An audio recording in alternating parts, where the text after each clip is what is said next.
So up to this point, before it was really established that, yes, light is like a particle sometimes, there was this very strong distinction between what is light and what is matter. And the distinction was, when we're talking about light, light is a wave, and we're talking about matter, well, matter is a particle. And these behave completely separate. They don't overlap at all in terms of behavior. But then, of course, with the photoelectric effect, with Compton scattering, what we see is that, oh, actually, sometimes photons behave as if they're particles. So now this relationship's beginning to get a little bit fuzzy in terms of what is the difference between how we treat light and matter. And actually, this was taken a step further by Louis de Broglie, who in his PhD thesis, as part of his work as a graduate student, put forth the idea that, okay, Einstein says, and everyone agrees that, in fact, light is particle-like at times, and light, in fact, of course, has a wavelength, and if it has a wavelength, we're saying that it can have momentum.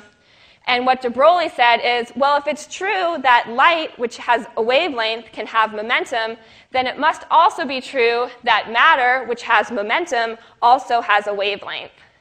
And you can look at this in two different ways.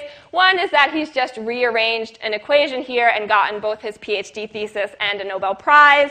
But I think the more representative way to think about this is the real revolutionary idea that he put forth, which is that matter can actually behave as a wave. And in terms of equations that we use, it's sometimes easier to plug in the fact, since momentum is equal to mass times velocity. We can know the wavelength of any matter. And he's not limiting this, for example, to electrons. What de Broglie is saying, we can know the wavelength of any matter at all as long as we know its mass and its velocity.